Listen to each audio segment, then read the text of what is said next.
Hello my friends, welcome back to my channel. Amy Esther here, and today I wanted to share with you about mental health and chronic illness.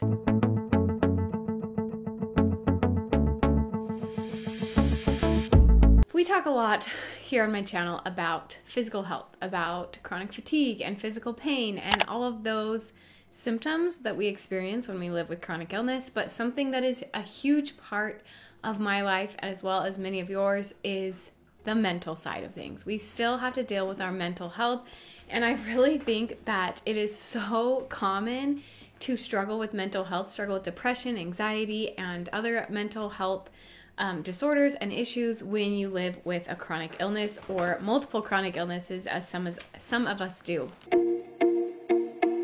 You guys see me here on my channel where I talk about how it's totally possible to be happy and live a fulfilled, wonderful, beautiful life while living with chronic illness. And that's something I promote and I talk about, but that has not been my whole story. I've gotten to such a great place here with the help of counselors and life coaches and many people who have helped me get to this place of being happy while living with chronic illness, but it was not always that way. I had years where I was so depressed that I couldn't find happiness in anything, let alone a chronic illness, but really things that should have made me happy, or in my mind I thought should have made me happy, I wasn't feeling happy for really anything. And so I wanted to share some of the things that I did to get through that time.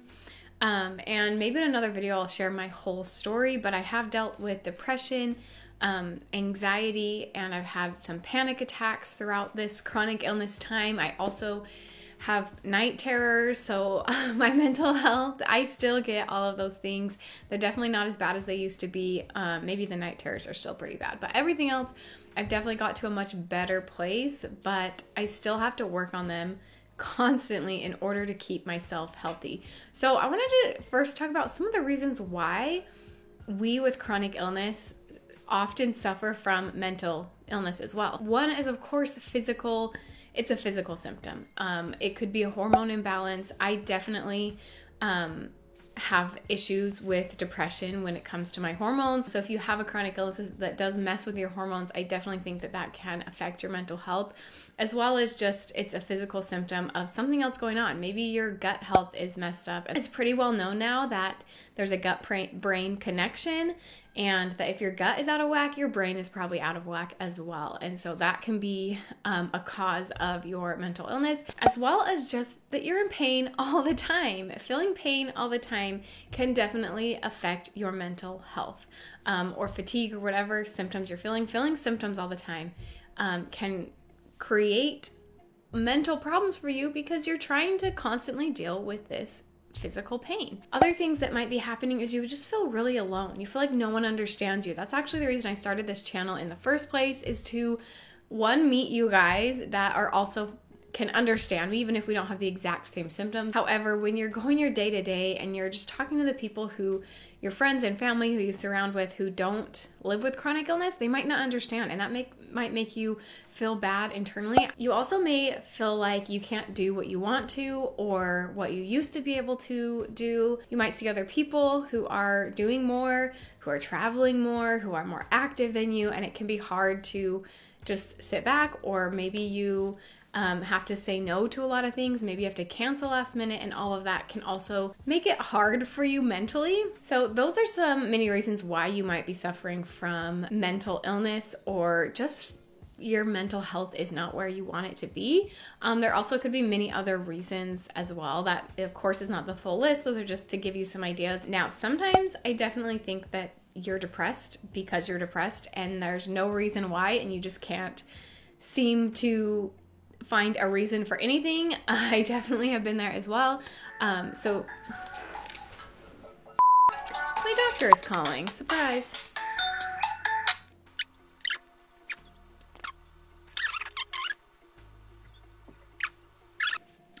I'm just always talking to a doctor. So let's keep going. I want to now discuss some of the things that you can do.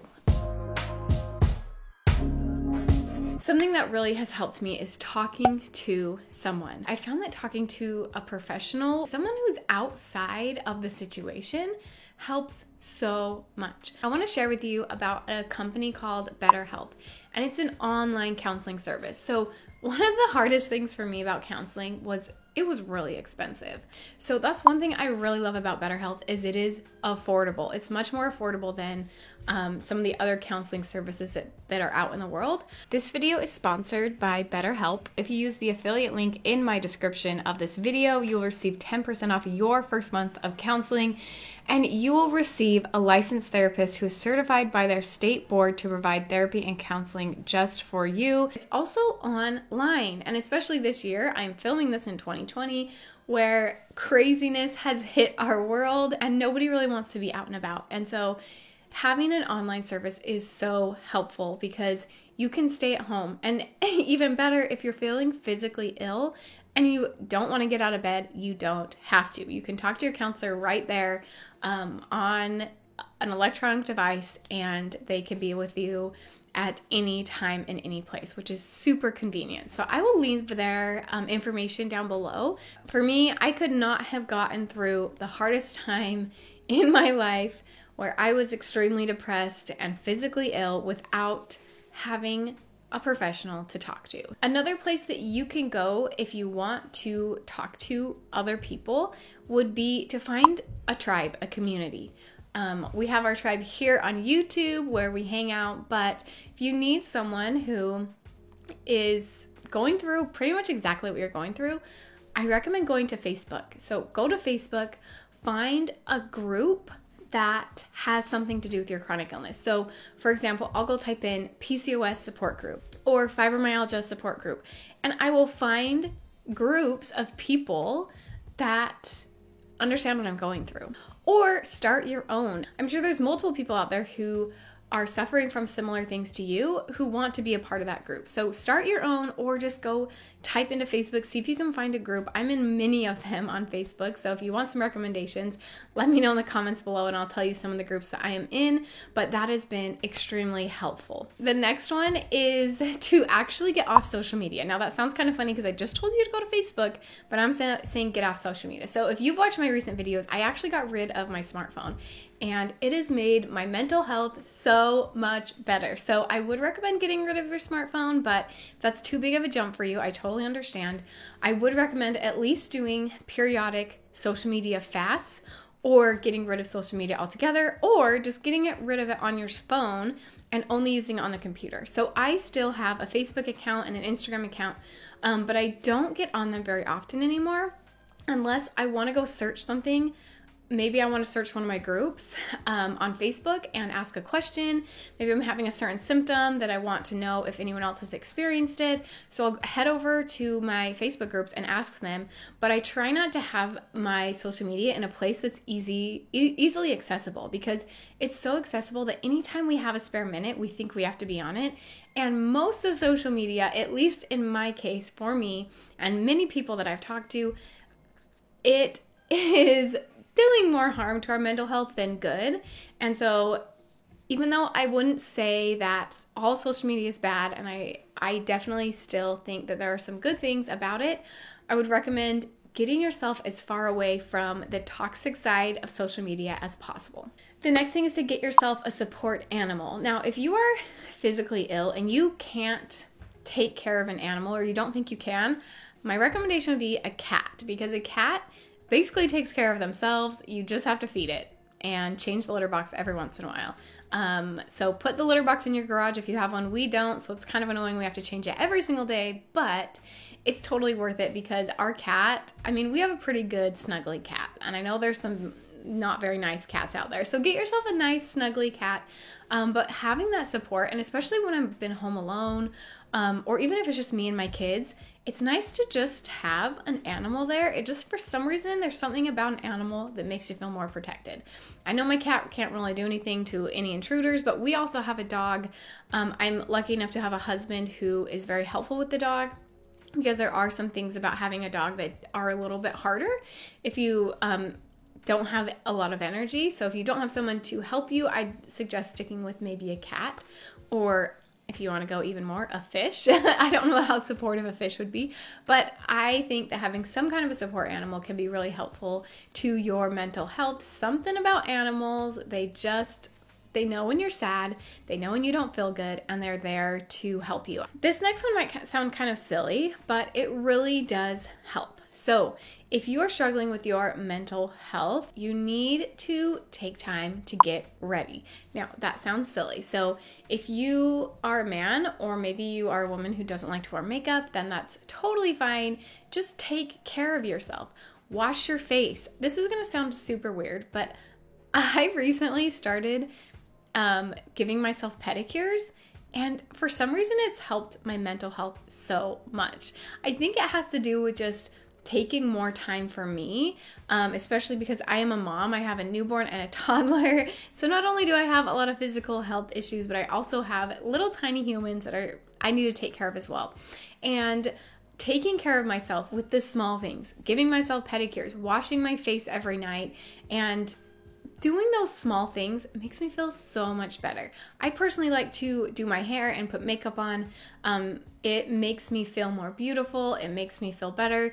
When I first had my son, I didn't fit in very many of my old clothes, and I just was really tired all the time from not sleeping at all. I'm still not sleeping very much, but I was wearing like sweats and pajamas all day long. You might even see some of my videos. I was even too lazy to take them out when I was filming videos for you guys because I didn't think it was that important. But I found that when I wear clothes that make me feel pretty, when I put makeup on and do my hair, I feel mentally so much better. So whatever it means to take care of you, whether it's just simply washing your face, whether it's taking an extra long shower, or wearing a little makeup, getting yourself a little bit ready for the day, doing that can really help. Even if you're going to be in bed all day, it really does make a huge difference. Now, once you take care of kind of your outside hygiene, all of that, you also need to take care of your inside. So eat healthy, my friends, and exercise if you can. If you can physically handle it. I know for me, I thought, I am so sick, there's no way I can exercise. And once I found out that most of my chronic illnesses actually get better when I exercise, I found a way to exercise that works for me. Now, I can't necessarily go like on a 3-mile run or do anything like that, but I found an exercise routine that works for me and my body, and it makes me feel so much better. As well as eat healthy, eat good for your body, whether you need to be on a specific diet or you just need to eat a general healthy diet. That can make a huge help on your mental health. Remember how we talked about your gut and your brain? You need to eat good for your body. In order to have a healthy brain, you need to have a healthy gut. So really focus on taking care of your physical health. Maybe you are on some medications and you're going to doctors. Do all of those things, but also make sure you're eating healthy, you're eating a good diet, and you are being as physically active as you can be with whatever chronic illness you're suffering from. The next thing is to take care of your spiritual health. Now, this doesn't necessarily mean you have to be religious. If you are religious, then you can pray, read scriptures, whatever your scriptures are, listen to whatever religious figures that you listen to that bring you the spirit into your life. Or if you are not religious, you can do yoga, meditation, write in your journal. There's so many things you can do to work on your spiritual health, and just really taking time to be mindful, to breathe, and to feel that peace can help your mental health so much. And the final thing that I recommend is finding yourself a hobby. This was hard for me because most of the hobbies that I had before I got sick were very active. Hiking, dancing. I always wanted to be doing something. I wanted to go shopping. I wanted to be out and about all the time. So that was really hard for me. And I think because I couldn't go out and do those things without getting pretty dang sick, my mental health got worse. And then I kept thinking like, oh, since I can't do these things, I can't do anything. And so my husband said, you need to find a hobby. And so I tried so many different things. Like, you don't even know. I tried starting a business. I tried crocheting. I tried sewing. I tried blogging. I tried so many different things, and none of them really fit until I started my YouTube channel. And this, you guys, what I'm doing right this second is the hobby that has really changed my life. and brought me so much happiness. I've actually had a lot of you guys ask me for advice of starting a YouTube channel or a blog or something like that. So if you guys want a video about that, more information about how I do it while living with chronic illness, then I am happy to answer your questions. Just leave them in the comments below. And I think that's everything I have for you. Those, of course, are not all the things that you can do. There are many other things. If you guys have any other tips for us, please leave them in the comments below. If you have not yet subscribed to my channel, make sure you subscribe, and don't forget to check out BetterHealth if you're looking for a counselor, especially one that you can virtually talk to. I will leave their information in the description below. I hope you guys have a happy, beautiful day, and I will see you next time.